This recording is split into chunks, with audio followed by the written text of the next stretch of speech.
ఓం హ్రీంకారాసనగద్భితానలసికాం సౌః క్లీం కళాం బిభ్రతీం సౌవర్ణాంబరధారిణీం పరశుదాధౌతాం త్రినేత్రోజ్వలాం వందే పుస్తకపాశమంకుశధరాం స్రగ్భూషితాముజ్వలాం త్వాం గౌరీంద్రపురాం పరాత్ప్రగళాం శ్రీచక్రసంచారిణీం.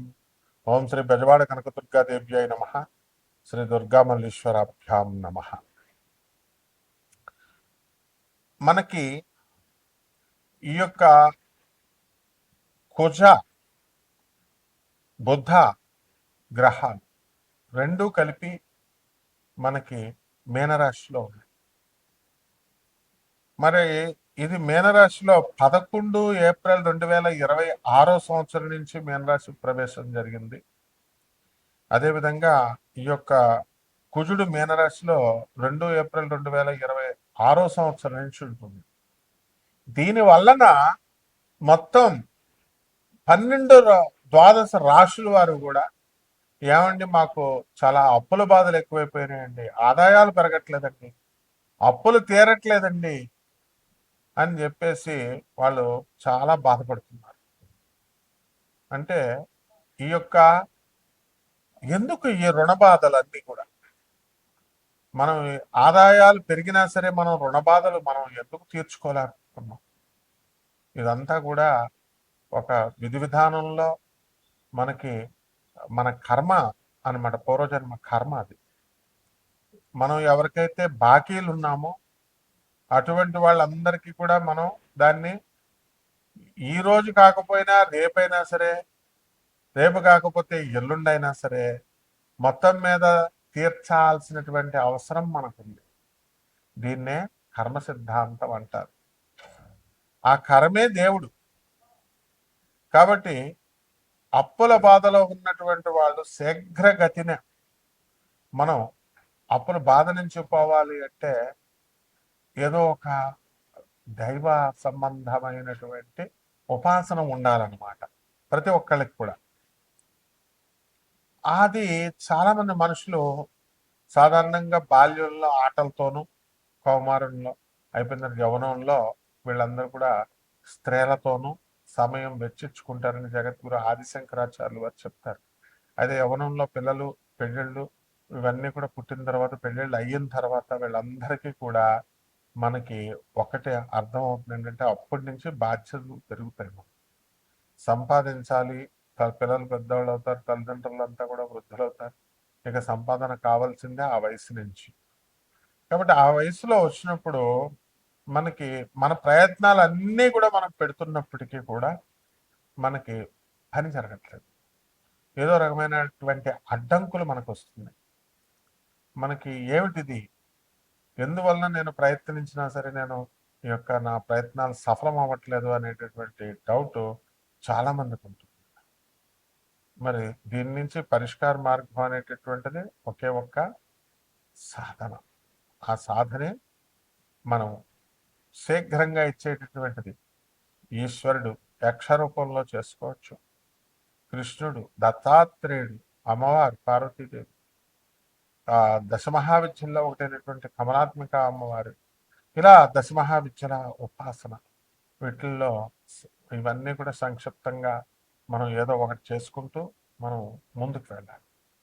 ఈ దైవ సహాయం వల్ల మనం చేసేటటువంటి ఈ పనుల నుంచి మనకి ఈ యొక్క గురువు యొక్క అనుగ్రహం, గురుమండల యొక్క అనుగ్రహం అనేటటువంటిది మనకు వస్తుంది. కాబట్టి మనకి శుక్రుడు ఈ యొక్క వృషభ రాశిలో 19 ఏప్రిల్ 2026 సంవత్సరం నుంచి మనకి ప్రవేశిస్తాడు. స్వక్షేత్ర గతుడు. కాబట్టి ఎవరినైతే మనం ప్రేమించామో అటువంటి వాళ్ళ యొక్క ప్రేమ మనకు దొరకడానికి అవకాశం ఉంటుంది. అలాగే ఎవరికైతే పెళ్ళిళ్ళు చేశామో అటువంటి వాళ్ళందరి కాపరాలు కూడా చక్కబడ్డానికి అవకాశాలు ఉంటాయి. అలాగే భార్యాభర్తలు పాపం కాపరాలు విడిపోయినటువంటి వాళ్ళు మళ్ళీ కలవాలని భార్యకైనా భర్తకైనా ఎవరికో ఒకళ్ళకు ఉంటుంది. అవతల వాళ్ళకి మనం మీరు ఎంతైనా చెప్పండి, ఆ యొక్క గ్రహం ప్రభావం వలన విననివ్వదు. వీళ్ళందరూ ఎప్పటి నుంచి వింటారంటే 19 ఏప్రిల్ 2026 సంవత్సరం నుంచి మనకి వినడం అనేటటువంటివి జరుగుతాయి. అదేవిధంగా ఈ యొక్క గురుడు మనకి 2/6/2026 సంవత్సరం నుంచి 31 అక్టోబర్ 2026 సంవత్సరం వరకు మనకి గురు మహాదశ ఈ యొక్క గురు సంచారం జరుగుతుంది. మరి ఈ గురు సంచారంలో గురు మహాదశలు జరిగేటటువంటి వాళ్ళు కూడా ఉంటారు. మరి వాళ్ళకందరూ కూడా న్యాయంగా వాళ్ళందరూ కూడా సంపాదన అనేటటువంటి ధర్మబద్ధంగా చేసుకుంటూ జీవనము పరువు ప్రతిష్టలతో ముందుకు వెళ్తారు. అలాగే శుక్రుడు కూడా స్వక్షేత్రగతుడై ఉన్నాడు కాబట్టి చక్కగా మీరందరికీ కూడా కోరుకున్న లాభాలు, విలాసాలు, వాహన సౌఖ్యాలు ఇవన్నీ కూడా మీకు రావడం జరుగుతుంది. ఇకపోతే రవి మనకి మేషరాశిలో 14 ఏప్రిల్ 2026 సంవత్సరం నుంచి ప్రవేశించాడు. కాబట్టి రవి యొక్క ఉచ్చస్థితి కారణంగా మీరు ప్రభుత్వంలో అనేకమైనటువంటి మార్పులను తీసుకొస్తారు. మీకు తర్వాత అనేకమైనటువంటి పనులు మీరు చేయగలుగుతారు. అంటే ఇవన్నీ కూడా రాశి ఫలాలను బట్టి కామన్ ప్లాట్ఫారం మీద మనకందరికీ కూడా చెప్పబడేటటువంటి రాశి ఫలాలు ఇవి. అలా కాకుండా చక్కగా మనము ఈ యొక్క గోచార రీత్యా కాకుండా వ్యక్తిగత జాతకాలు, మీరు ఎప్పుడు పుట్టారు, ఇవన్నీ కూడా మీకు ఎలా జరుగుతున్నాయి, ఇవన్నీ కూడా మనం చూసుకుంటాం. కాబట్టి అటువంటి వాళ్ళకి అందరికీ కూడా date of birth, time of birth, place of birth ఈ మూడు కూడా చాలా అవసరం ఉంటుంది. వాటిని బట్టి మనం చక్రాన్ని వేసి నాసా లైవ్ రిపోర్ట్స్ అనేటటువంటివి రిలీజ్ చేస్తుంది నాసా. దాని నుంచి మనము వాటిని కొరలేట్ చేస్తూ మనం చక్కగా వాటి యొక్క సహాయంతో మనము మీ జీవితంలో జరిగేటటువంటి ప్రతి సంఘటన ఈ 12 రాశుల మీద ఇప్పుడు ఈ మధ్యకాలంలో జరిగేటటువంటివన్నీ కూడా మనం చెప్పడానికి ప్రయత్నిస్తాం. అంటే ఒక్కొక్క రాశి వారీగా మీకు ఏ విధంగా ఉంది అనేది మనం ఈ వీడియోలో చూద్దాం. ఒక్కొక్క రాశి వారికి చూద్దాం. సింహరాశి. ఈ సింహరాశి వారికి అందరికీ కూడా మనకి సప్తమంలో రాహుగ్రహం, తర్వాత అష్టమంలో వచ్చేసరికి కుజ బుధ శని గ్రహాలు. మరి ఈ గ్రహాల ప్రభావం వలన మనకి శుక్రుడు మనకి 19 ఏప్రిల్ 2026 సంవత్సరం నుంచి వృషభ రాశిలోకి వచ్చేస్తున్నాడు.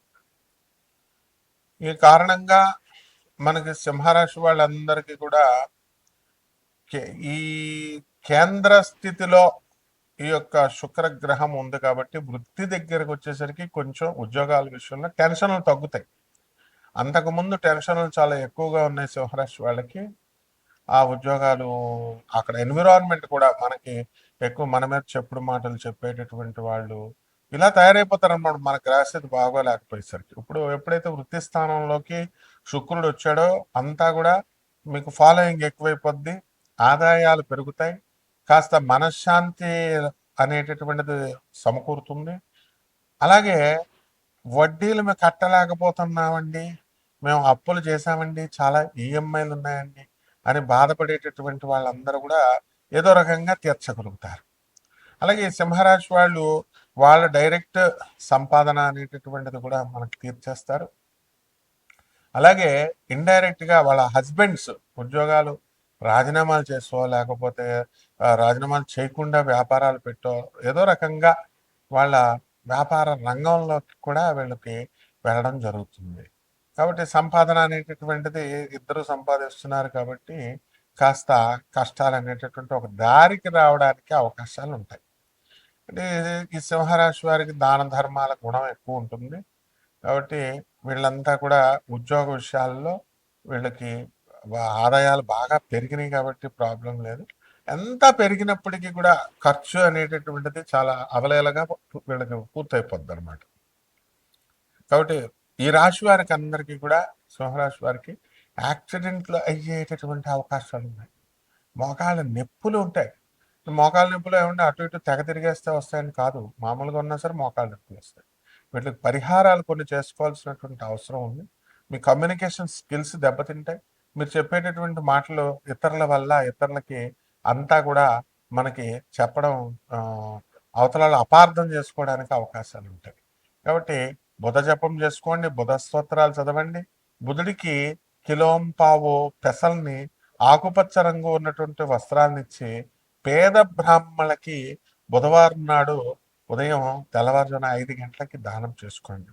అలాగే దశమహావిద్యల్లో ఒకటైనటువంటి అమ్మవారు త్రిపుర భైరవి అమ్మవారు లేదా షోడశి అమ్మవారి యొక్క ఆరాధన, ఆమె యొక్క మంత్రజపము, దుర్గాదేవి యొక్క కుంకుమార్చన చేసుకోవడం ద్వారా బ్రహ్మాండంగా ఉంటుంది. శుభమస్తు.